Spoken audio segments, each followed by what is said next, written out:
Capítulo internacional. Pero antes de abrirlo, Pedro Brigger, que por supuesto va a participar como nuestro capitán en el tema, una línea de tu visita a Jujuy, a Milagro Sala. Efectivamente, ayer estuve con la diputada electa del Parlasur, Milagro Sala. Ustedes saben, está hace más de un año en prisión, muy hostigada, la provocan de manera permanente para que provoque algún desmán y puedan meterle alguna nueva causa. Recordemos que ella está presa con otras 4 militantes de la Tupac Amaru y además las presas comunes que están en el mismo lugar, encerradas, denuncian golpes y torturas. De hecho, Víctor Hugo vio a una de ellas con una mano enyesada que denunció que le pisaron la mano, a propósito entraron, la violentaron. Así que las presas comunes denuncian torturas en el penal.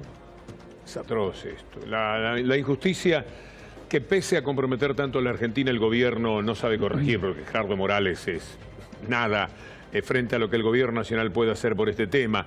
Renunció a la cúpula policial en Jujuy. Les ha dado vergüenza de lo que pasó en la universidad. Pero bueno, abrimos el capítulo internacional, empezamos con Matías Morales como siempre. Después de que Donald Trump limitara el número de visas que se otorgan a profesionales, la nueva embestida contra la inmigración se evidenció cuando el fiscal general, Jeff Sessions, aseguró que todo ilegal en el país es sujeto a deportación.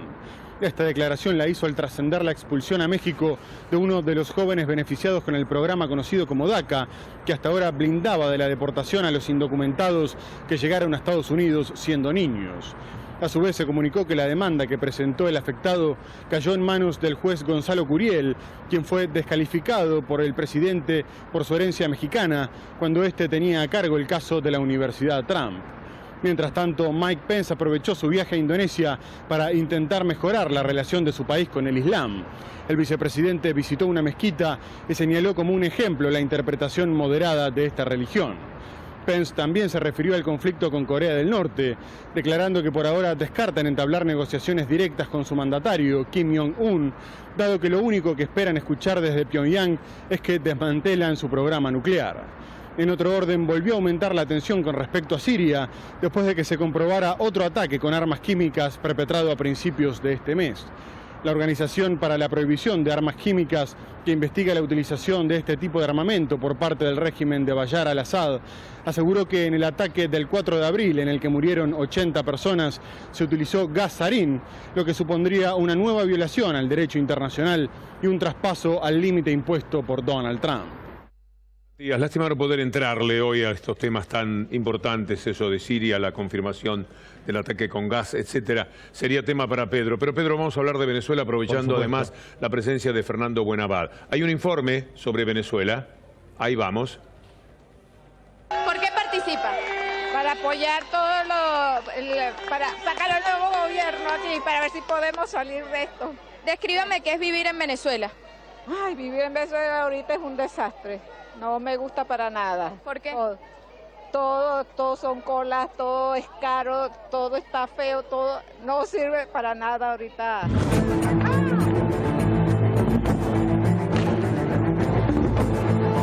Ahora nos encontramos en la avenida Paz del Paraíso, como ustedes pueden ver, gran cantidad de personas que intentan pasar. En Caracas el ambiente está ahora desde la Plaza Francia de Altamira, uno de los puntos de esta movilización de la oposición que pretende llegar a la Defensoría del Pueblo para exigir la remoción de los magistrados de la Sala Constitucional del Tribunal Supremo de Justicia, y también otra de las peticiones es cronograma electoral. Más de 20 estaciones de metro cerradas desde muy temprano y también alcabalas en las principales vías para acceder a la capital venezolana. Aún así, los ciudadanos han sorteado estos obstáculos para movilizarse y participar en esta movilización convocada por la oposición.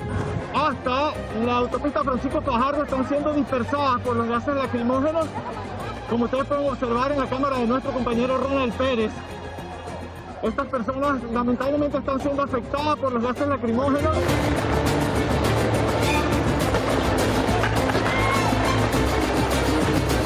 Por la democracia y porque mi país sea un solo pueblo. Venezuela es lo mejor del mundo y aquí estamos. Las últimas movilizaciones de la oposición han sido reprimidas con gas lacrimógeno, con perdigones. ¿No tiene miedo de seguir participando? No, el miedo hay que dejarlo atrás porque se está jugando algo muy importante. Soy una venezolana más que está en desacuerdo con este gobierno. Ya basta, ya se probó y le queda grande al señor Maduro estar en el puesto de presidente. Aquí tenemos a Lilian Tintori, esposa del preso político Leopoldo López. Lilian, como tú puedes observar, lamentablemente están siendo dispersados por la Guardia Nacional Bolivariana. Vamos, hay mucha gente, no van a poder reprimir, hay ríos de gente por todas las calles, por todos los lugares en Caracas y en Venezuela. Se les van a acabar las bombas. Ellos tienen que entender que el pueblo hoy tomó la decisión de salir por sus derechos humanos, por la libertad y por la democracia. Vamos hacia adelante. Uno de los temas que maneja la oposición, Fabiola, es el hecho de una supuesta convocatoria de elecciones generales, liberación de supuestos presos políticos, además también de otro tema como la destitución de magistrados. El presidente ha sido muy puntual al señalar que eso no es así y que inclusive él ha convocado que no tiene miedo de medirse en las urnas cuando así lo establezca la normativa, es decir, cuando así se cumpla el plazo establecido por la ley.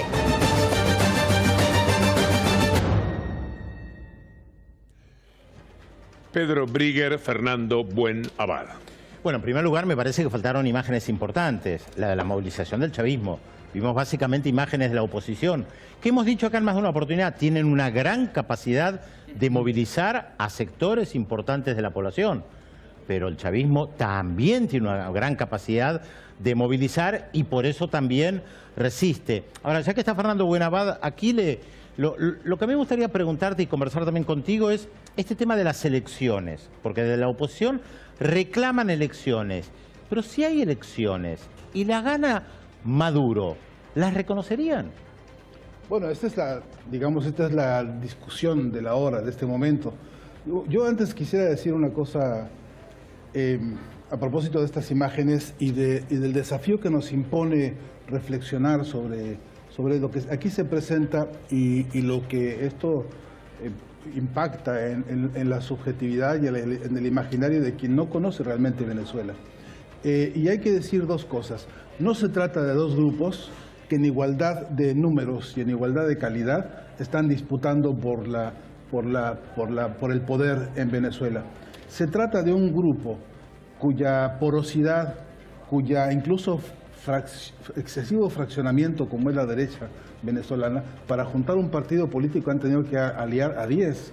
Y esto hace que ellos entre sí se maten por quedarse, porque su discusión no es política, su discusión es con quién controla PDVSA, su discusión es quién controla las costas, su discusión es quién se queda con qué negocio. Esa digamos, derecha, ese sector de la derecha y de la ultraderecha venezolana, hoy ha cometido 3 o 4 grandes delitos históricos, políticos y morales, que es irse a arrodillar ante Estados Unidos, ante el mismo Donald Trump y los senadores de ultraderecha en Estados Unidos, para pedirles que invadan al país, para pedirles presencia militar y para obligar al gobierno de Nicolás Maduro a orquestar un sistema de defensa que es digamos que en la última instancia es un costo y un gasto y un tiempo perdido en algo que debería estarse haciendo mejor para resolver otros problemas que son de urgencia. A mi entender, hay que decir con toda claridad que no se trata de dos pesos iguales en circunstancias iguales. Hay un movimiento político histórico como el chavismo, hay que decirlo, tuvo la capacidad de convocatoria que vimos ayer y que es sostenido durante 18 años. Y además Eso son no es dos fácil, grupos ¿no? que defienden cosas bien distintas. Mientras unos defienden la legalidad de lo que es el Estado de Derecho y la Constitución, otros tratan de tergiversarlo todo, provocando un golpe que finalmente podría ser como el del 2002 o como el golpe blando de Temer. Es decir, hay golpistas en acción y no tienen ningún tipo de reparo en atacar de la manera que sea, aún costando vidas, como ya ocurrió en febrero del 2014. Ahora, ¿qué puede hacer, Fernando, un Estado, en este caso el Estado venezolano, frente a una oposición que permanentemente plantea que su objetivo es derrocar al gobierno? Sí, lo que está haciendo en principio sobre la marcha, ¿no?, el gobierno venezolano hoy mismo es decir que el antídoto contra este golpe de Estado es ir a la calle.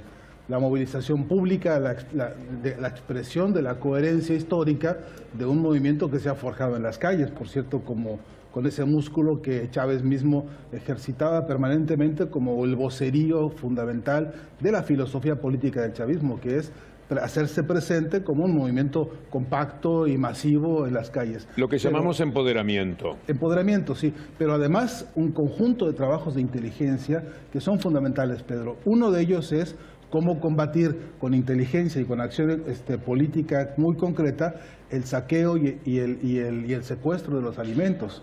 Hay que decir que hay personas que se quejan porque hay desabasto, falta decir por qué hay desabasto. Falta decir dónde está esto y la empresa Polar en Venezuela tiene que dar cuentas muy claras sobre esta situación en la que han metido al país. Es verdad, y hoy lo dicen los venezolanos, acabo de estar hace muy poco allá, que todos los alimentos que quieren conseguir se consiguen. El problema es los costos a que se consigue por el mecanismo de especulación y el otro factor que es decisivo, la frontera con Colombia. Pero si aquí tuvimos una empresa que se llama La Anónima, que aprovechándose de las inundaciones en Comodoro Rivadavia, puso los precios al doble para que la gente tuviera que pagar cualquier cosa por lo que necesitan. Imaginen lo que es en el contexto político que se presenta en Venezuela cuando la derecha, a través de sus empresarios más importantes, retiene todos estos elementos que tienen que ver con la alimentación, con la higiene básica. La higiene básica, como el papel higiénico, por ejemplo, sí, que lo tienen retenido, se sabe perfectamente. Es muy difícil la lucha. Por eso preguntaba justamente cómo se hace para gobernar en estas circunstancias. Y te decía que el trabajo de la inteligencia es fundamental, pero un trabajo crucial es, Pedro, la observación sobre el comportamiento de los grupos paramilitares en la frontera con Colombia. Esto es crucial. Ahí el ingreso de grupos paramilitares armados en pelotones criminales, como se han ido filtrando, Nicolás Maduro ha presentado ya informes muy completos de personeros de estos grupos ordenados por Uribe que se han filtrado a Venezuela y que han empezado a causar desastres de todo tipo. Eso tiene que ser controlado y frenado para que se pueda establecer un clima mínimo de tarea, para poder generar una tarea, digamos, electoral y política suficientemente solvente. De lo contrario, lo que estamos viendo es un proceso de emboscada política contra el país, con grupos de alto calibre violento financiados por el Secretario de Estado norteamericana y encima con lo que yo llamo ahora mismo el plan Cóndor mediático que está avanzando sobre el continente, y ahí donde tienes bases militares, ahí hay bases mediáticas operando en simultáneo contra los proyectos progresistas. A propósito de lo que dijo la frontera de Colombia, hace horas nada más mataron a un militante de la FARC que se acogió a la amnistía. No queda claro todavía en qué circunstancias, pero digo para prestar atención porque hay muchas armas todavía circulando en Colombia. Perdóname, una palabra rapidísima, hay que rendirle homenaje a esos hombres de la Alianza Cívico-Militar que en el Táchira y en la frontera con Colombia han sido salvaguardas de la paz que en el continente hoy tenemos. De no ser así, esto sería un infierno muy complejo, ¿no? Si uno quiere mirar cómo juegan esos medios neoliberales que presionan también sobre Venezuela, bastan las imágenes que contenía el informe, excelente como siempre, pero que ayer les comentábamos a ustedes, refleja cómo el periodismo internacional, o una buena parte, quiere mostrar los hechos de Venezuela. Ese periodista casi ridículo con la máscara de gas, y la mujer de Leopoldo López también con la máscara de gas para dar sensación de peligro, para dar la idea de que está pasando de todo, mientras el público pasaba al lado de ellos sin máscara y sin nada, con la mayor tranquilidad. Llegan al ridículo. Último tramo, Pedro. Sí, la pregunta es cómo se sale de esto, y creo que es muy difícil encontrar una vía de salida, porque lo que pretende la oposición es que Nicolás Maduro entregue la llave del poder. Y lo hemos dicho acá en varias oportunidades. Está claro que el chavismo tiene capacidad de movilización y que no se va a repetir la experiencia que se dio en Brasil con Dilma Rousseff. Por eso yo preguntaba también, ¿qué pasa si hay un nuevo proceso electoral? La oposición pide elecciones y si gana otra vez el chavismo, van a cantar otra vez fraude, como están haciendo en Ecuador. Aparte ya está dicho, mientras haya este vigor político en Venezuela, no se va a entregar el poder porque ha costado mucho al pueblo de Venezuela, vienen de una historia muy compleja y lo que han propuesto en el cortísimo plazo es vuelvan a la mesa de negociación, siéntense a discutir, siéntense al diálogo, hay que crear un espacio de paz, de tranquilidad para que la gente pueda ejercer su derecho al disenso, pero en condiciones de mínima racionalidad, de mínima lógica de sobrevivencia, por supuesto, y de encontrar salidas concretas. Y esa es la convocatoria. Ayer el gran triunfo de la gran manifestación de unos y otros es que el presidente Maduro llamó constitucionalmente a continuar con la mesa de diálogo de la cual se levantó la oposición, y que el propio Papa tiene puestos sus representantes y que están los presidentes coordinadores de esa mesa de diálogo por la paz, y que me parece que es el objetivo que deberíamos acoger todos en la región para insistirle a esa oposición que hoy se ha vuelto terrorista, que se sientan a la mesa del diálogo, que pacifiquen a todos sus engendros estos enloquecidos que andan por las calles, y que de una vez por todas le den a Venezuela espacio, tiempo para crecer como se lo propone su Constitución y como lo propone su Plan de la Patria. Ese me parece objetivo de urgencia, de máxima y de este momento, ¿no? Fernando Buenavada ha sido más que generoso. El programa iba a empezar con Venezuela. Lo invitamos para el comienzo del programa. Ocurrió lo de París. Le pedimos que se quedara y como le importa mucho, en tanto un gran americanista, este formidable ciudadano mexicano que está entre nosotros, se quedó hasta el final del programa. Muchas gracias, Fernando. Fernando. Muchísimo. Y gracias, Pedro. Un gusto.